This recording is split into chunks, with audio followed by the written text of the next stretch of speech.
Welcome to the weekend and Invisible Walls episode 226 right here on GameTrailers.com. The crew is fresh back from Tokyo. I feel as if I'm still there. I came back from Tokyo, had horrible jet lag, and then immediately had to jump on RE6 for review. I think I've been going to bed at like 4 in the morning ever since I got back. I don't know that I'm still on like a real schedule, to be honest with you. Wait, going to Tokyo and playing Resident Evil 6, poor you. I know, it's tough, right? It's a hard knock life. Actually, some would say that is really, I mean, Tokyo's fun, but I mean, just the jet lag from Tokyo and then playing RE6. Yeah. Well, we'll get into RE6 next week's show. In fact, before we get started here, our review of Resident Evil 6 will be going live Sunday night at midnight Pacific. So you guys can do the time conversions depending on where you live. But our review will be up in about a day and a half. I've been plowing through the game. I had played a bunch of it before I went to Tokyo because I knew I was going to be gone. Came back, I think I underestimated how big the game was, so I've really been grinding over the last few days. Pretty much right at the end at this point. I just got one more chapter to go, and then I'll dive into Mercenaries. But anyway, we do have a good show. We're going to talk about Tokyo Game Show, obviously. Used to be a big show, and we'll get into that. We're going to talk about Assassin's Creed 3, which Marcus went to cover for us in Boston. Oh, yeah. Good trip? Oh, yeah. I've never been to Boston before. Fantastic trip. Got to say, Ubisoft put it together really well. But not only did I get to play Assassin's Creed 3, I also got to play Liberation on the Vita, which was a very, very pleasant surprise. Played that at PAX, actually, and I was pretty impressed with it as well. And we'll get into the Vita because the Vita was a big part of Tokyo Game Show. We're going to talk Dead or Alive 5. Patrick's here who reviewed the game. And let's just run through, obviously, Justin Spear is here. Hello. He was in Tokyo with us, and he'll be sharing that conversation. And then, of course, Marcus, who's already jumped into the fray. And I'm awake, but this is going to be the sleepy section, so it's just you and me to keep the energy going, Patrick. Got it.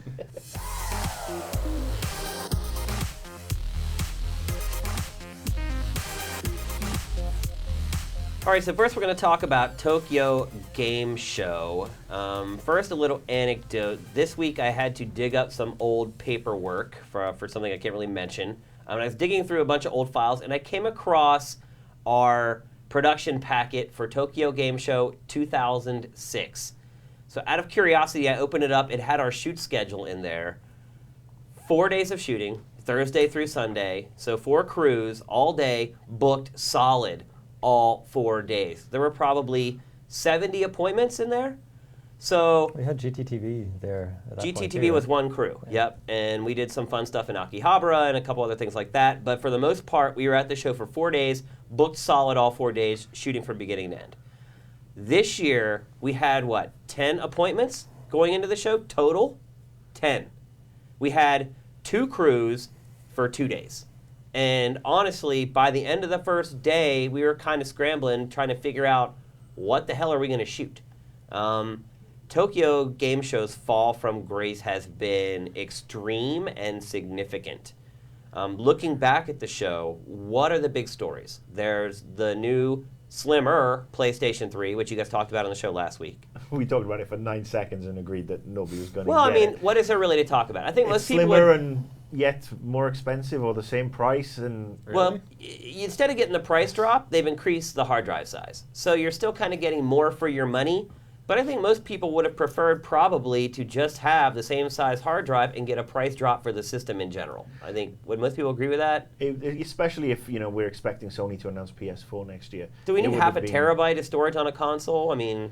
Well, I mean, they did announce the, I know that this week they've announced the same-day online delivery system for a lot of the big games, which is smart. I mean, that's obviously designed to take advantage of the huge hard drive, but... I mean, my new slimmer Xbox 360, it's 250 gigs, 240 gigs. I've had an Xbox 360 since launch. I'm a heavy downloader. I mean, obviously we get codes sent to us all the time, so we have a lot of DLC. I've installed a ton of games on my hard drive. It is still nowhere near full. I mean, and I am a heavy user of downloadable content. It's hard to imagine someone that doesn't even have the console yet is going to be like, oh, I was waiting for that, Yeah, who's going to go from 0 to half a terabyte of hard drive? Yeah, I mean, that's not going to bring in new users. It doesn't make sense to me. To me, I think the smarter move would have been to just drop the price of the existing sort of price structure and still, sure, roll out that slimmer version because it's probably cheaper for you to produce and whatnot. But drop the price $50. Do you have one of the first-gen PS3s? I do. So I have the 60 gig PS3, So and it has been full forever. Maybe a big reason then is I assume that the new one doesn't have backwards compatibility. It's just like the other Slim. Yeah, it kind of chops it out. So they're probably pushing people towards the store, being like, hey, you can't download or you can't play your old PS2 games anymore. Why not download them? Maybe it's like the PS1's like, your original PlayStation's probably dead by now, so maybe you need to pick up another one. Right, but I have that 60 gigger. It's full, and I have to delete stuff to add stuff to it all the time, every time. But I still don't want to trade that in for a Slim because it does have that backwards compatibility. So if they're aiming for me as a customer, as someone who wants to upgrade from the original release unit, it's not going to work for me. I'm not going to do that. So, yeah, I would say that announcement was kind of an announcement about nothing. I mean, we put it up on the site. Like, it really got very little traction. What's interesting, I obviously, there's a couple of people I talk with who actually deal with Sony internally, and there are people at Sony who are sitting there scratching their heads with regards to this announcement. Internally, they are like, really?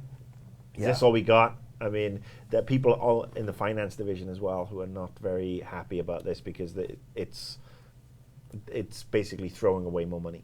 How many Move controllers does it come with? Well, I know they've done a bundle with the new headset, and that's the thing. They launched a PS3 headset last year. They've launched the Elite version of the PS3 headset this year, and they're bundling, I think, with you can get the bundles. It just doesn't. I don't know why you need new hardware on this. A year ago, it's maybe. Cheaper. Basically, it's all money. Anytime you can't figure something out in any part of your life, it always goes back to money. If you follow that mantra in life, you'll never be confused because that's what it always. But like you said, drop the friggin' the Slim by $50. Yeah. Get competitive with the Xbox 360 and Kinect, and the Wii U. Be out there and say, this is how much it's going to cost. This, we will throw in some of the older games. You've got a hard drive. Well, hell, it can come. We'll give you codes for 5 PSN games. Yeah, they're making it cheaper. I'm sure. I'm sure they're losing, saving $20 per unit or whatever to make it smaller. It all comes down to the money there. So that's TGS, I guess. Yeah. Well, I guess the only other announcement was Yaiba Ninja Gaiden Z, which is a joint project between Team Ninja and Inafune. At the presentation where they showed off the game, they start out by saying, Team Ninja had taken a stage and they said, a while ago, a prominent Japanese developer said that Japanese games are dead. And they're like, we're here to say that we are going to make sure that they don't die, and we're going to carry the mantle, blah, blah, blah. Then they call out the guy who actually made the quote, Inafune-san. So, game looks kind of cool, but then at the end, there's that little Spark logo that pops up. And no offense to anybody who maybe is watching this that works for Spark, but the pedigree there isn't exactly great. And they're essentially farming the game out. Here's the irony. Farming the game out to a Western developer. After they go on this tirade about how Japanese games are dying and we're here to keep them alive, they have a third party developing the game. And Spark are local to LA, aren't they? That's what I'm saying, yeah. I mean, their pedigree with games has not been amazing. You didn't like Legendary, the box? Yeah, I think that's exactly. Legendary. So a little bit of irony there, and I think that was actually the night before the show started. Have a chance to do something cool, right? I mean, Inafune is kind of a weird partnership though, all around, right? I'm excited for it. I mean, I want to check it out. But that was the night before the show, and that kind of just set the tone for the whole frickin' show. I mean, from there, Justin, what would you say your highlights were of Tokyo Game Show? What were the... And don't say flying home. I mean, probably the non-game show parts. I mean, basically, it kind of felt just like being in Japan. Like Western press. It's not really for us. We're not really wanted there. We're not. Like, that you is can come it. over. They have maybe wanted. They have maybe one guy on hand. He's like, hey, I'm here to say hi and make you feel like you didn't totally waste your time. I can't really help you shoot anything. I mean, in some cases, we did have a few things set up. Tecmo Koei, actually. Like I said, 9 appointments we had, or 10 appointments. But a lot of times they're just like, well, we can't really, here's our FTP. You can't shoot anything. Some of the publishers wouldn't even give us asset discs because we're from the U.S. So we go to their counter and they'd be like, oh, you're Western press. We can't give it to you. So, pro tip, let- we sent the translator that we pay for when we go to Japan to go to the desk and speak Japanese to get us the ass. It's ridiculous. Well, let me throw out the counterpoint, because having worked with, worked in companies where we've had Japanese divisions, when it comes to E3, the Japanese divisions are very adept at throwing their weight around and demanding that we need to do X, Y, and Z to appease the Japanese journalists. And I got to say, I mean, but there aren't any. I mean, Well, that's the crazy part. There's one magazine in Japan, Famitsu, obviously. there is, and Famitsu is basically advertorial. Right. I Pay don't mind throwing out there that people pay for Famitsu coverage, and anybody who is watching this and disagrees with me, I've got fucking proof, because it's basically all pay for play with Famitsu. It's a pretty well-known. It's not a pretty press. well-known fact inside the industry that Famitsu's reviews are. Yeah, but I mean, I got to say, Tokyo Game Show, I always wanted to go. Up until probably the last 2 years when it's died down. Do you think it's because of where we are in the console cycle, that maybe next year, if there is a PS4, that we will? I mean, Microsoft, I think, have said, Microsoft wasn't even there. Well, I think for No American Well, I think publisher was. it could definitely, it can go up and down. But I just think the nature of the show has kind of changed. It's not really an international show everyone things. It's kind of like for people in Japan, come here and do some business meetings the first days. I think it's Japanese public, that they could go and play Devil May Cry or whatever. There's no other event or venue in Japan where people can walk in, play these unreleased games. So I just think it's not really for Western press anymore, and it's possible And that you they don't could feel welcome announce there, a new in all console honesty. or announce another big game. And it is You the know, last- I don't I feel mean, necessarily slighted. It's just that people are like, hey, we just I don't mean, really have anything for I you. do, because I've been covering the Well, show the way we used to cover it, shooting videos of televisions, everyone is like, no photos, no videos. We can't shoot don't anything shoot at the that show. screens. It's unprofessional. It's It is limited, yeah. really unprofessional and discourteous. And again, if the boot was on the other foot and it came to E3 or Yeah, imagine if we didn't Gamescom give the Japanese Germany, press asset disc yeah. at Gamescom or we'd E3. we'd be racist, Right. Because of the apologists. But So you didn't do the racist thing again? Man, with the, seriously, Subtle- so, subtle you know, Well, I racism. don't know if we could consider I them think that's racist, kind of- but that's pretty much we bullshit. would people would We'd be get called really racist. freaking angry over it. And we go over there and we spend a ton of money to go to Japan, and we're promoting these publishers' games. Let's not forget that. This is free promotion for their games that they are paying a dime for. And they're basically like, get away. We don't want to deal with you guys. None of the Japanese publishers, except for a couple, even sent English-speaking Western PR people there. In a lot of cases, we were talking to people who only spoke Japanese, trying to get our appointments to kind of work out. And what you said, it goes up and down. To me, Tokyo Game Show has only gone up and down. It hasn't gone up and down, up and down. It is literally, it was a peak that went up That's and then true. just went straight back down. well, maybe zoom out and give it another, 5 or 10 years. I mean, I still think there's things But that could here's the happen, thing, like big game announcements, major console announcements. We can't do that, though. It's too expensive of yeah, a bet for us to go. I'm not So, betting on it next year that it'll totally turn I mean, around. in all but- honesty, you guys are the heart and soul of GT. We may not be going to Tokyo Game Show next year unless there is a big announcement for the PlayStation 4 or they've shown the next Xbox at E3 and the Japanese developers are going to show their first rush of games there. We may not even go back. It's just way too expensive. Everything there is freaking expensive. You get a glass of orange juice, it's like $10. Well, the other thing is, it's the ass end That's of the not even an calendar. exaggeration, by the way. At the Park Hyatt, $9.50 for a glass of orange. Park Hyatt's a But- classy joint. Everything is extra fun. It is the ass end of the calendar. I mean, they're coming after, both PAXs and Comic-Con and Gamescom Germany and E3. And, everything that comes out. I mean, there were tons of games that have been at those shows that weren't even there. Well, Because I find it interesting developers that, or publishers Ground- like Ubisoft didn't show. Well, Ground Zeroes was shown at PAX. Wasn't anywhere there. Yeah, why wasn't that saved? I mean, it's interesting. And, Oh, but even if they They did have a stage Metal show. Metal Gear Social. Maybe we need to do more social, mobile coverage because Gree and Gloops. Right. I gotta say, Especially we the need to Gloops. know those people. I want Especially TGS the to get news. back to where it was, because I want to go to TGS where it's like, you're excited to be there and it's vibrant, because I think we do need that, just like we need a strong Japanese games industry. I agree 1,000%. It was, to me, I had not been there in 4 or 5 years. So a lot of these guys have been going every year. Justin, I think you've gone pretty much every year for the last few years.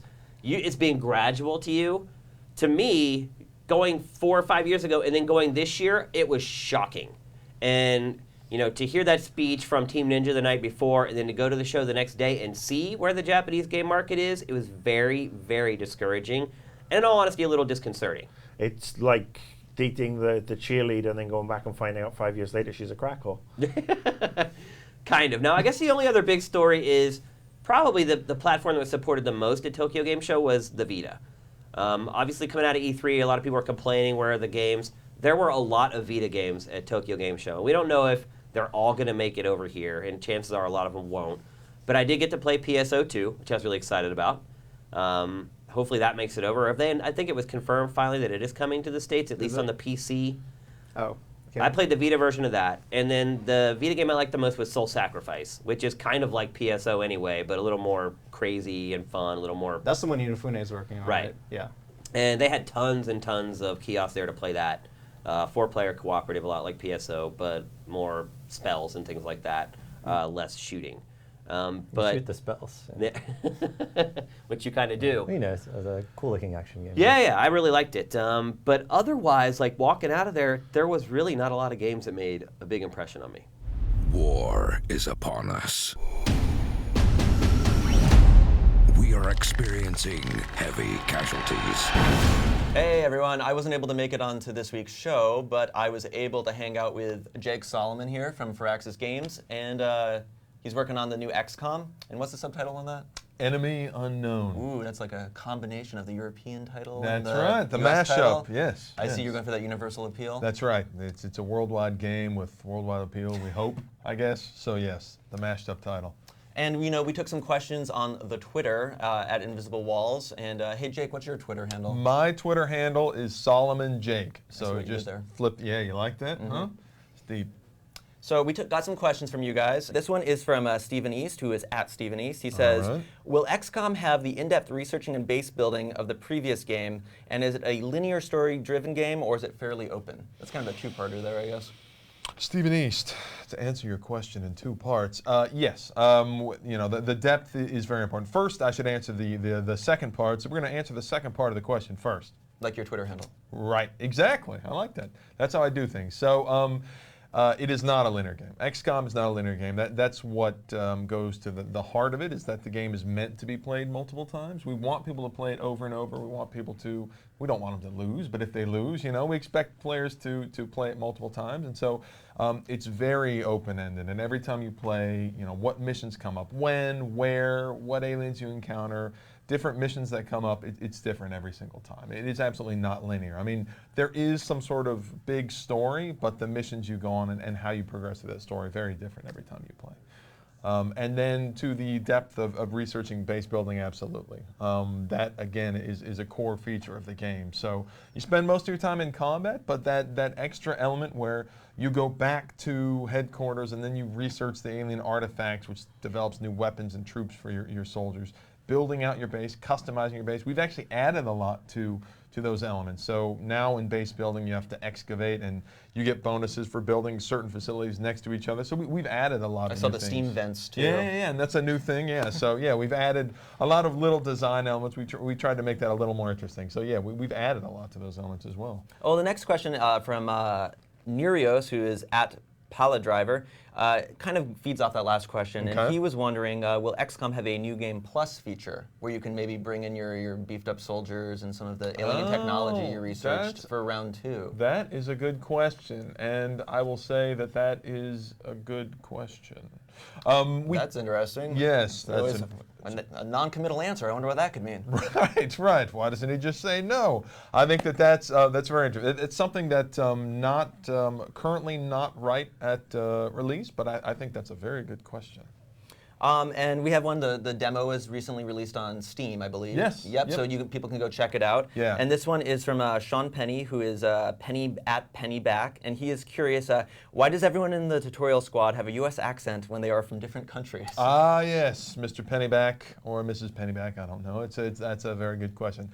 That's because your soldiers can come from over 20 countries. And so when I said, hey, can we do accents for all these countries? My programmer said, absolutely not. The space requirements, we're going to have to suspend disbelief there, because the space requirements for all those accents would have been a little difficult and probably terrible too. I mean, that's a lot of accents to do. They probably wouldn't work out that well. So yes, everybody has I suppose it is an American accent. If you're not from America, it is an American accent. But yeah, that's just. And you kind of have an accent. Where are you from?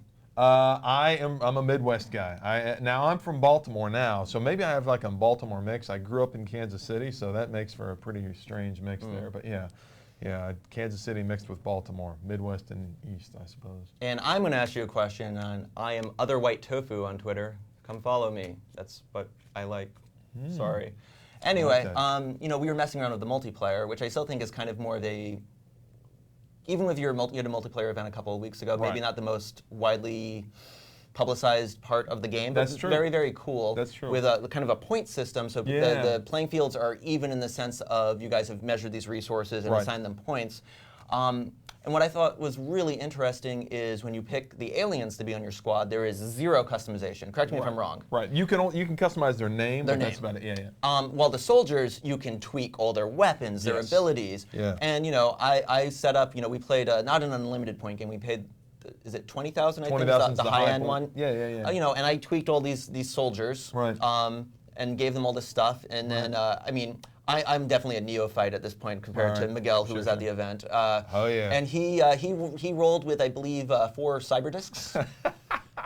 And I was creamed. So I told him those were overpowered. So you should know that Miguel was cheating. He's a huge min-maxer. You heard it here first. But, I told him that those were a little bit over. So he used that knowledge. I'm happy to hear that. Yeah. The question I have though is it.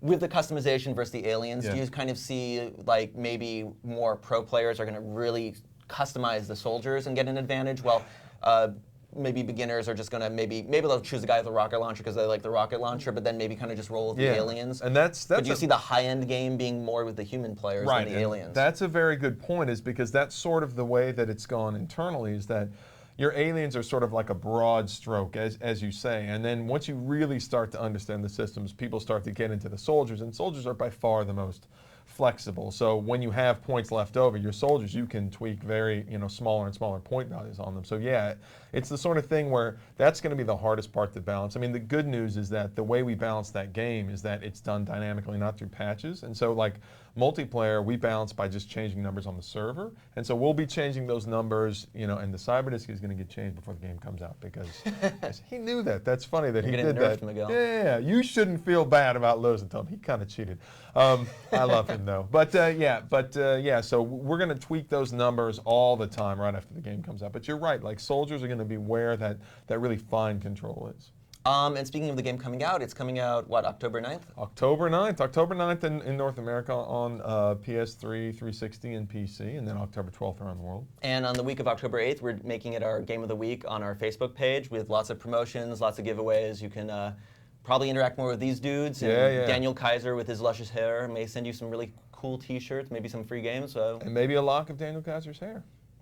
No, that's not going to happen. No guarantees. No guarantees. Maybe if this was. I want it so bad. Okay. Thank you so much. Thank you. And congratulations. Than't you very much. It's a thrill to be at this point. Thrill to be here, and if I can just make it another couple weeks, I think I'll be able to survive. All right, so probably the biggest news story this week, Nintendo finally announced the launch lineup for the Wii U.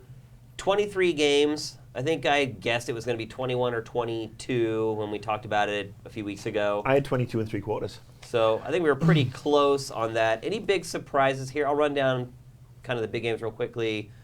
Black Ops 2, Skylanders Giants, Transformers Prime, Epic Mickey 2, FIFA 13, Tekken Tag Tournament 2, New Super Mario Bros. U, Ninja Gaiden 3, Nintendo Land, Sonic and All-Stars Racing, Darksiders 2, Assassin's Creed 3, what else is big? Zombie U, Scribblenauts Unlimited, and Batman Arkham City Armored Edition. Now there's a few other games in there that are probably not worth mentioning. Game Party Champions. Right, like Wipeout 3, which is not the racing game from Psygnosis, it's like the stupid TV show game. There's lots of shovelware in there. What about the Vitality Sensor U? Yeah, what happened with that? Yeah. So how do you guys feel about the lineup? To me, I would say if you only owned a Wii, it's probably the best launch lineup ever.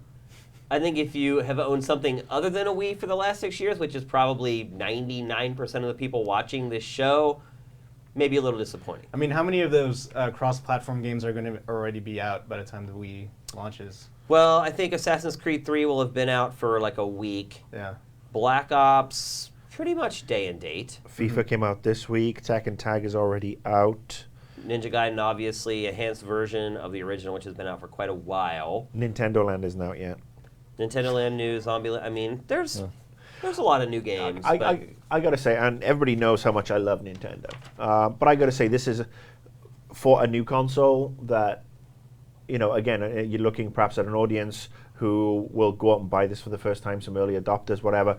They'll see this list, and I don't think there's anything here that will, you know, they would perhaps buy on the Wii and then, you know, rebuy. I think it's a strong lineup. I think there's a good balance there. The fact that they do have Black Ops 2, Skylanders Giants, I think is going to be huge, Yeah. sickeningly so. And honestly, I think the Skylanders stuff is such a great concept if they make the game strong enough, the actual physical game, because the other bits and bobs are kind of funky and I like them, but the game needs to be better. But Epic Mickey's coming, that's going to be, you know, going to be good. They've got a really strong lineup with the exception of Warriors Orochi 3 Hyper. Yeah, I would say there's something for almost everybody across the board. I mean, they've pretty much kind of checked all the boxes there, which, you know, I'm not saying that about anything, but that's kind of what they've done. I'm going to predict now that the biggest seller is going to be Just Dance 4. It might be. But yeah, Lack of first party, I think, maybe is the big issue here. Pikmin 3 not there on launch day, which I can't even fathom why that is. They've been working on that game on and off for like 8 years. Well, you know what Miyamoto always said: delay a game and it's eventually good. Yeah. You know, blah blah blah. I gotta say they That do. shit- It should be freaking done. Yeah, there you go. There you And go. my point is, they should be done. I mean, they've been working. Obviously, they had to port it over to the Wii U because they were building it for the Wii originally.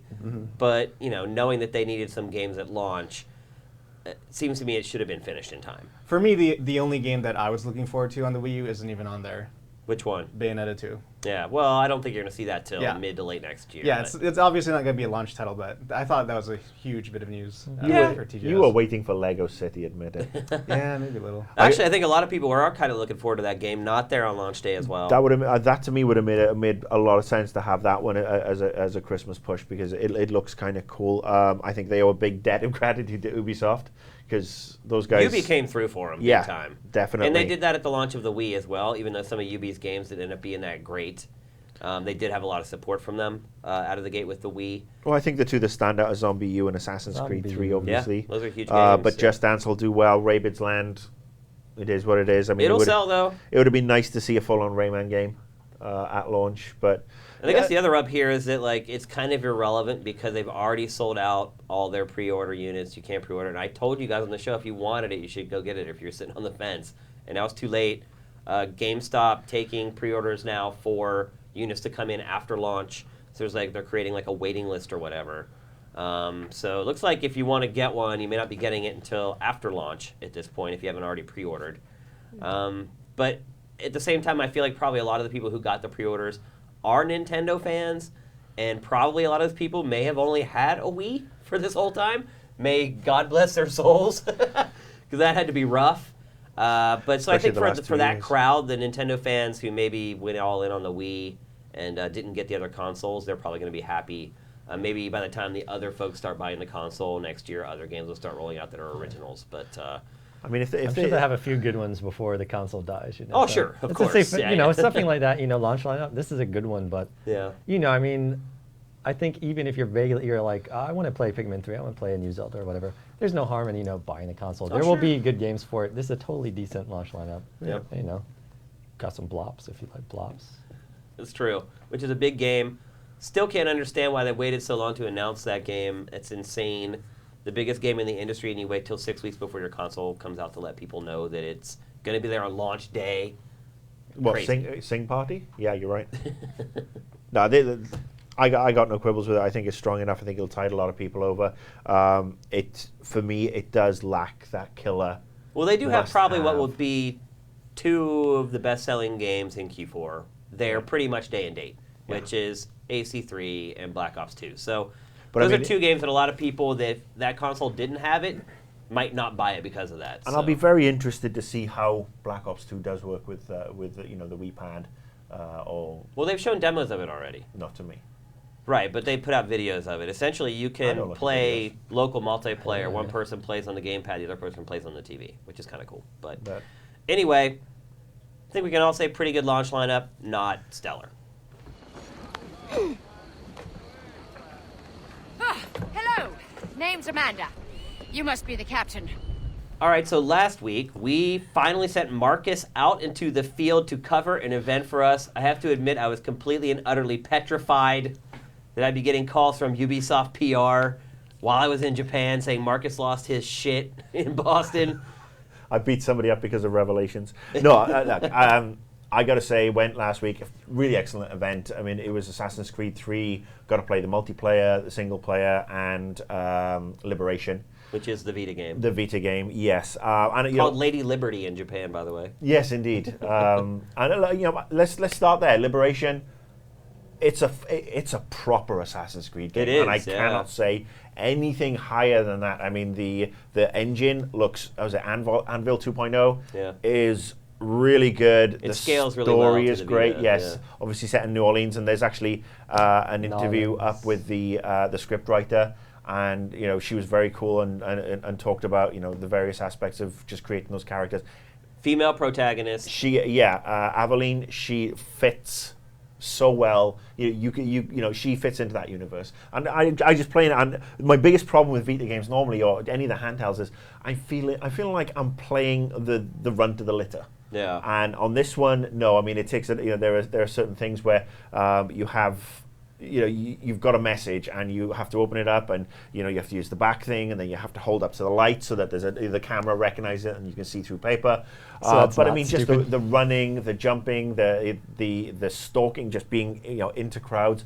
It looks gorgeous. It's playing really well. I can't remember being excited about a Vita game like this before. How much does it have to do with the main series? Does it do that comic book thing where it's like, hey, if you want to know what happens in X chapter, check out Y game on the Vita? They said they are not giving away all the details. They said there are connections. It fits within the universe very nicely, but I don't know whether that's more what goes on with Abstergo or. They'll never give that up until the game comes out, though. That's Yeah. always like the big twist in those games. I But- played it at PAX. I thought it looked great. I thought it played pretty well. Is it just me, or is the back touch not really working on the Vita? Do you guys like it? I Like, haven't to me, had- every time I've had to use it in a game, it just felt awkward. I and- rarely use the back touch, but I mean, I don't want this to sort of like devolve into a Vita discussion of the unit. I just really enjoyed the game. I mean, there was the multiple kill option where you can go, as you kill, you build up like a little stamina bar, and then you can kill up to 4 people at once, and you get into position, you activate it, and you tap the screen, on the 4 kills, and then it goes into this little ballet of just kill, boom, and I'm going to bounce to you, and these guys can be fairly far It's a apart. little cutscene but it's type just deal? boom, boom, boom. Yeah, I mean, it's basically using up your charge up superpower. Is or it like whatever. mark and execute, basically? Yeah, but Like this one is looking it at. just works really well. So I like the Vita version. I can't wait to just spend some time with that. But obviously the main meat was The AC3. console version of AC3. Yeah, and I played both versions in the interests of fairness, because I mean I went straight to the PS3 version because that's where I played the previous games. But I did put in some time on Xbox, and I got to say, I enjoyed it so much it made me forget about Revelations. It felt like Brotherhood. It felt like Assassin's Creed 2, obviously advanced, but the way it just felt like just slipping into that section. Game's friggin' huge. I mean, they let us have 4 hours of playtime on the Tuesday morning, and you start off midway through the game and at your homestead. And I mean, this perhaps might not be too much of interest because I know you didn't really like the whole building up your castle and everything. But what they do with the homestead is cool. You get to a certain point, you get your house, which you can decorate and all that fun stuff. But there are missions dotted around. For example, I had to rescue a girl from poachers. She'd been shot. So I took her to the medicine man. He fixed her up while I went and took out the poachers. When I took out the poachers, there was another mission that a craftsman was being hung off the edge of a cliff. So I rescued him, killed the other guys. The craftsman set up home in the homestead. So now he's making stuff for you. Oh, so And if you help people, they become a part of your homestead. Yeah, it becomes a small village. So, I mean, the craftsman, he'll start off with chairs that you can actually put on a wagon and send to Boston to sell to make money. But as you go through the game, you unlock recipes for, special weapons and leathers and all that. And the leathers come from the poacher because she's now going to set up home, and she starts to get skins and pelts, and which you can again sell.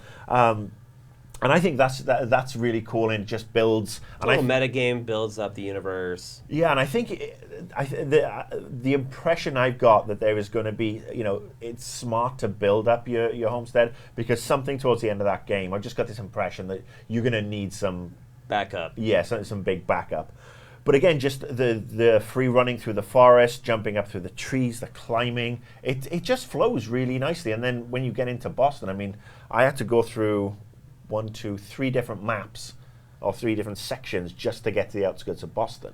Wow. And again, once you're in there, you're coming in from the outside, and you got the coast, and everything's low lying, and stuff starts to build up. And I was chased by like literally 3 or 4 dozen redcoats. I mean, I'd pissed somebody off, and they all start coming at me, and it's the first time I got to experience the bit, where you can dive through a window. Right. Yeah. But this time it was an open door. Literally, as I was running, this milkmaid opens the door and starts to come out. I barreled past her, straight through the house, out the other side, up the side of a fucking chimney, and I sit on the roof, and it's just all calm again. And I could see these guys running around in the distance, hear the shouts.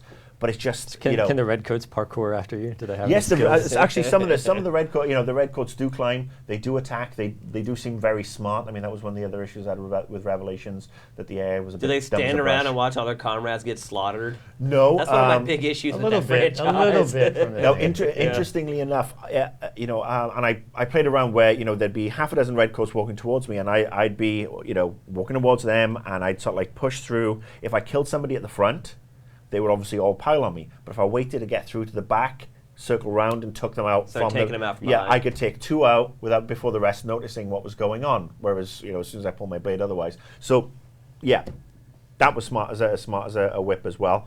What impressed you the most? What was one thing you walked away from saying, "Damn"?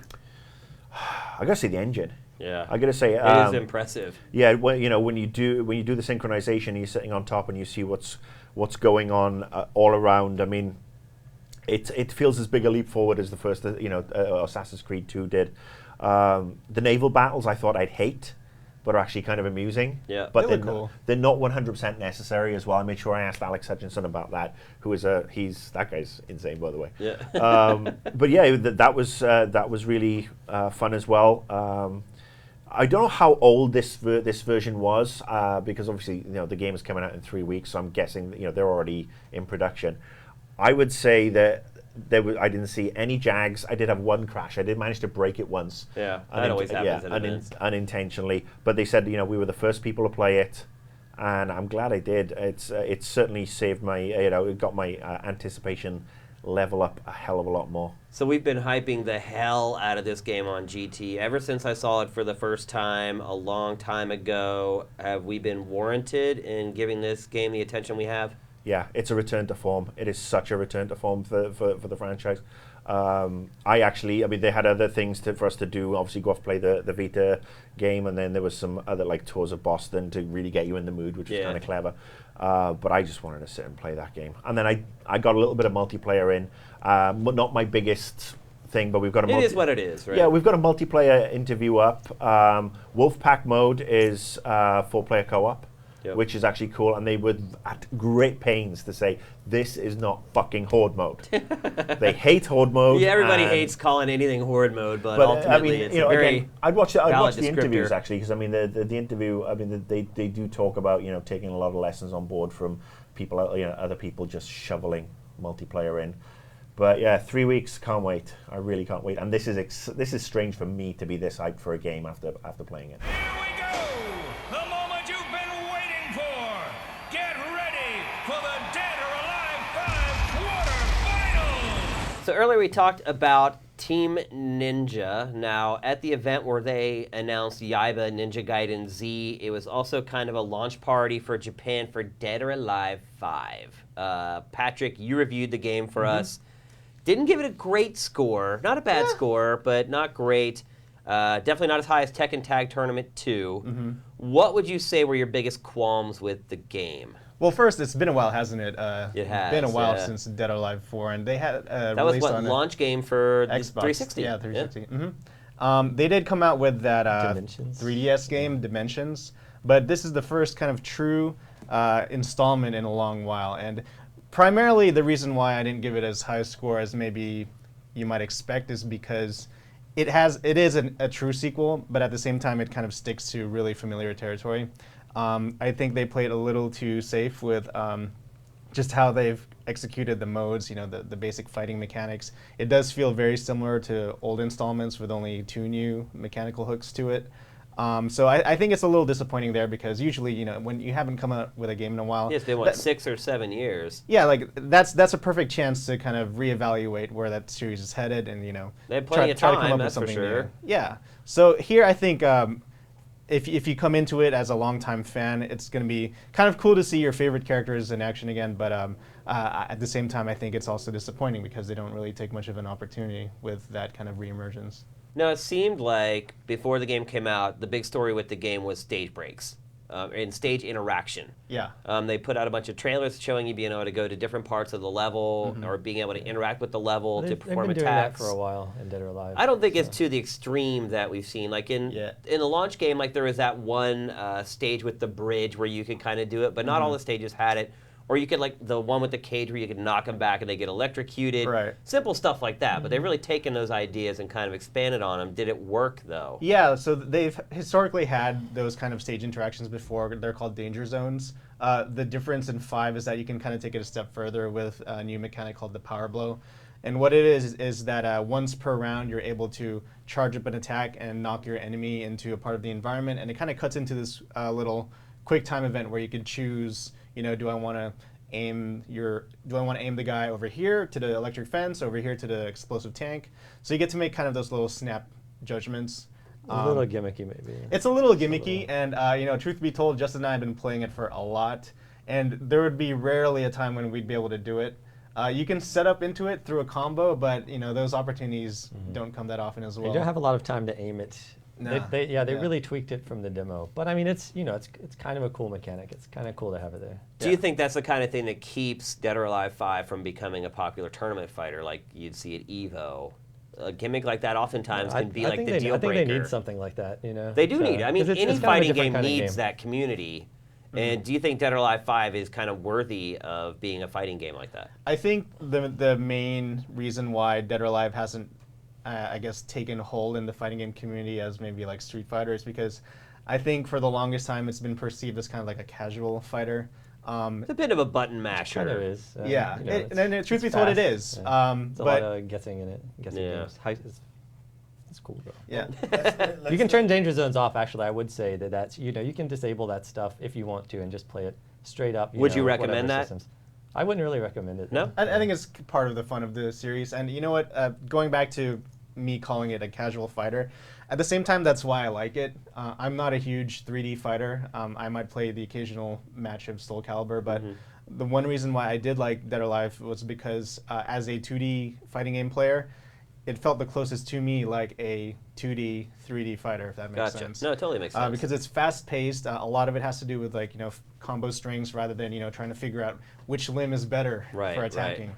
So in that way, that's what I appreciated the most about the game. It had a very unique tempo. All right, so obviously, tournament stuff and danger zones and all that, all well and good. How are the boobs? Yeah, I knew that was coming. Honestly, I think that that's a part of the game. That actually is kind of a selling point in the game. That's a unique selling point. It is. I had read something recently, actually, that they had thought about toning it down, and then they got feedback from fans and other people like, hey, wait a minute. What are you doing with the boobs? Or from the demo feed, they're like, note, boobs should be a little bigger. And they're like, wow, they were actually thinking, I think, of stepping away from that, but they can't That's part of the identity of Yeah. the series. It seems a little toned down to me, though. It the is, jiggle yeah. is toned down. It is. They don't just it's like still- the girls is standing well, still and they're just going like this. It can on the still road. take a few Yeah. seconds for the motion to wind down. After the They fight. give Yeah, you that lead in first, and then it's like, Oh, Also, you will see some like sweat sometimes. Really? Yeah. Oh, yeah. Actually, the character models look really good. They Don't do, get- yeah. Don't get dirty during the fight. You can turn that off too if you. That's something Team Ninja prefer is really pristine, good at, though, yeah. in all its games, making the character models look great, They look a almost lot sometimes less to the doll-like detriment now. of the rest of the game. But right. It's funny though, because from the beginning they were trying to push this very serious kind of installment where it's like, I'm a fighter. Let's concentrate on the gameplay for once. And the first trailer they put out, it was Ryu Hayabusa versus Hayate. Right. No boobs in sight. Yeah. But you can tell that they back down a little bit on that. Like, Well- the models look really good. Yeah, really good. Yeah. They're a little less doll-like than the past. Yeah. It's a good. If they updated anything, well, it's, the character models I think look pretty good. Now the modes are kind of slim, right? That was kind of your Yeah. biggest knock you had on it. Yeah, I mean, that's exactly it. When I look to other games, that try to experiment with the form of the fighting game a little more, that's when I give them credit. Obviously Mortal Kombat still kind of holds that high bar. They have all this kind of crazy new side content to mess around with. Even Tekken tried something different with the Fight Lab. I know it sounded cool in theory, but it ended up being a lot. Well, the less Dead than or what Alive it was. story is kind of like Mortal Kombat story, except it's completely stupid and Yeah, doesn't make any it's sense. pretty inane. But yeah, I mean, I appreciate when fighting games try to do more than just being an arcade port. of, Sure. you know, Yeah, I totally agree with something. that. So, but Dead or Alive, they stick to a very simple kind of format where it's like, hey, here's time trial. Does anyone even do that anymore? Yeah. Do you want new costumes? Just play through arcade mode, here's 6 survival. or 7 times. And, Right. it's kind of an old you know, style of unlocking things. It's like okay, whatever. If you give me that, then I give you, that score. So who should buy this game, Patrick?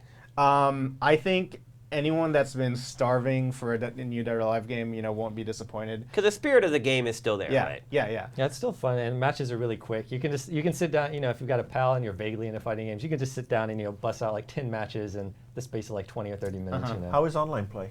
It's really good. It works. They have a really good feature set where you can set up lobby play. You can set up rules. Like loser stays or loser moves on, whatever. There's this new feature called Fighter List where you can register people you've met online into a kind of like a local database, so you don't have to add them to your friends list if you don't know them that well. How about the netcode lag? It's good. It's pretty good. I've had a couple matches pre-launch. Some people had it early for whatever reason, and I played with a bunch of GamesPress people.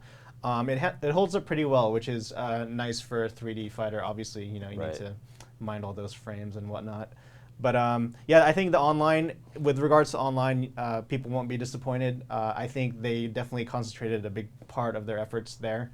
So yeah, I mean, overall, Dead or Alive 5, I would recommend it to anyone that's been waiting for a new Dead or Alive game. They won't be disappointed. It's it's not worse than any of the older ones. It's just not that much better at the same time.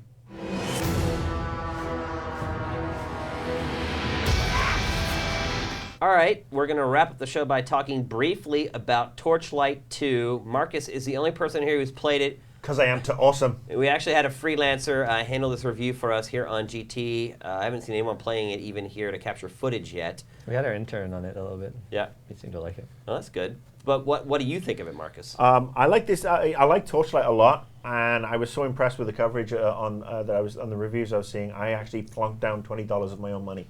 And I'm so glad I did, because I've put in about 8 hours, which is me wandering around.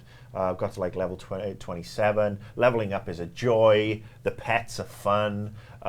It almost feels, it's a third of the price of Diablo 3, and I would say it's at least 5 times the fun.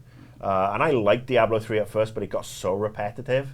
But the freedom with the character, with the character creation and Diablo the 3's skills. been getting some crackback, like some post-launch kind of venom from a lot of people. There's a lot of people. People I was one of those wasted their people time. who, I thought, everybody was being too harsh on it at the beginning, and in going back and playing it a little bit later, you do tend to see perhaps a little, a little bit of where it went wrong. But Torchlight is fun. Torchlight's only $20. That's not even the price of going to see a 3D movie and getting a bag of fucking popcorn. Right. It is just the graphical style. It feels what Diablo should have been. Diablo 3 should have been. It does remind me perhaps a lot of Diablo 2. especially Nothing with wrong with that. the levels as I'm exploring them. But the dungeons are more fun. It's got this wicked sense of humor, kind of irreverent, where I'll be listening and go, really? Did the goblins that were attacking me, did they really just scream Thunderpants and come at me? But it's fun. I mean, the characters you get, as you build your character, and the skill trees, the skill sections are very nice and easy to unlock. There's a lot of variety to them, and when you upgrade a power, you can feel that it's getting meaty. I mean, I'm playing with a character that's using double guns and like a magic glaive, and my glaive now is awesome. I mean, I only got it like to the third level of power, if you will, but I can take down a bunch of bastards really quickly, and then balancing that with my guns. So do I improve my dexterity versus my focus? Do I leave my health down? The pet is fun to have around as well, and the fact that I can learn spells and just that I wouldn't think that I'd normally be able to learn within my character. I can conjure up 3 ghost archers who can just sit there and fire at people. It's this versatility that I think Diablo 3 didn't have. What about the most important part of loot games, the auction house? I haven't been to any of the auction houses because there is I'm such. Just kidding. I don't well, know I mean, how it works, but I there think is a that's wealth. the big problem with Diablo. Actually. Yeah, there is a wealth. I mean, you get a wealth of loot. I mean, I'm playing on normal mode. I'm not insane enough to go and touch one of the hardcore modes yet.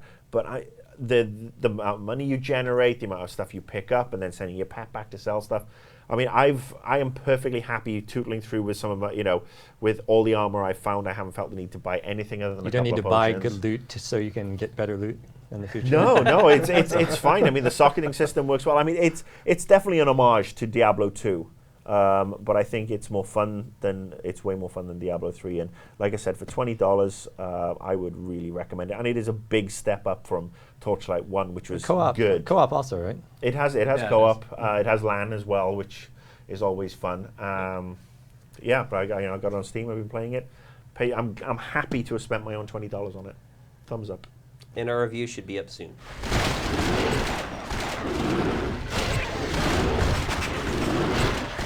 All right, so that's going to do it for episode 226 of Invisible Walls here on GT. Before we go, a couple announcements. One, if you have not downloaded our iOS app yet, highly recommend it. It's getting rave reviews, averaging a 4.5 something in reviews. What's the Metacritic? Yeah, we're not going to go there. But you should definitely download it. Pretty much everyone who's reached out to me on Twitter has talked about how much they love it. Suggestions so far, get some more trailers on there and some news. We are taking all your suggestions into account, and we'll try to get those into the app as soon as we can. Also getting a lot of comments about where is the Android app. It is in development. It will be coming a little later. Unfortunately, just couldn't launch right day and date with the iOS one, but it is coming. And the biggest news of all, we're back on iTunes. This is where we play the Hallelujah music. Thank God we're back on iTunes. I really want to apologize. I mean, I wish I could say I had something to do with it, or there's nothing we can do. Our hands are tied with stuff like that. The tech side of the site, we just have to wait on our teams to get it all done. We are finally back on iTunes. So to the people who have been coming and watching the show on the site because you couldn't get it on iTunes, we appreciate it very much. You broke out of your normal routine to make sure you keep watching the show. We appreciate it, but now you can go back to your normal schedule and just start getting the show on iTunes again. We're still working on the MP3 version. That will be coming very soon. But for now, the video version is back on iTunes, so make sure you go back there. I don't think you should have to resubscribe. If you're already subscribed to the show, it should work. And those of you who don't have it on iTunes or didn't have it before, maybe you can go and grab it now. Definitely give us some ratings and stuff on there. I think that helps bubble it up to new people. I don't know. But anyway, we're very happy to be back on iTunes. And as another reminder, like I said at the beginning of the show, Resident Evil 6 review Sunday night at midnight Pacific. So with that, show's in the can. Good to be back. Q4 coming. The shows are going to be awesome for the rest of the year. We're going to have big games pretty much every week from now until New Year's. We'll definitely be talking RE6 on the show next week, so make sure you tune in for that. Until then, Invisible Walls is up and out.